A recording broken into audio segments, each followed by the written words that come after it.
You and your boyfriend David are in the middle of a Costa Rican vacation.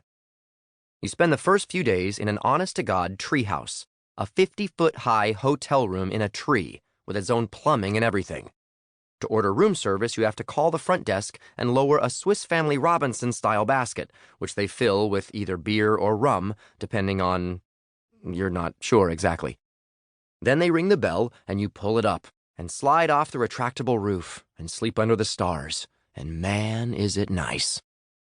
One day you decide to leave your little jungle paradise and head off on a 2-day whitewater rafting adventure. You're part of a large group, but in the raft it's just the two of you and a guide. You spend the day navigating some surprisingly hard rapids in an incredible tropical setting. Then you and the rest of the group prepare to spend the night in little jungle cabins under a billion stars, with no streets or cars or lights or any other sign of civilization except guaro, a drink made from fermented sugarcane that is approximately 175% alcohol. You and David are both good and guaroed when two of the guides, both darkly attractive, offer to take you to some nearby zip lines that are scheduled to be part of tomorrow's activities. You and David decide to accept the guide's offer and play hooky from camp. You're both very excited to climb up to the zipline platforms. One or both of you may or may not also be excited about the possibility that one or both of the darkly handsome guides could take things all crazy jungle sexual.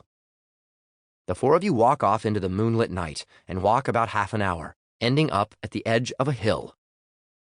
You climb up a flight of several steep steps to find yourself standing on a small but sturdy zipline platform about 20 feet off the ground.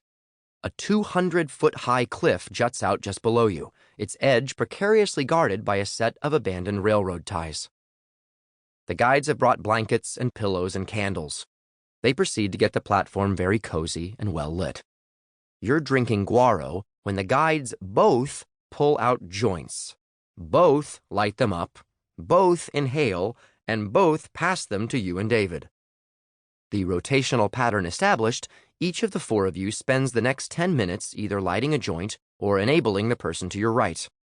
By the end of those 10 minutes, you are both as messed up as you've ever been in your life. Well, at least since college, David will later say. It's pitch dark except for the candlelight. You're all mellowly hanging out, telling stories, having a grand old time, when David stands up on the platform and says, "I'm gonna go take a leak." He turns, takes a casual step off the 20-foot platform, drops into the Costa Rican darkness, and vanishes.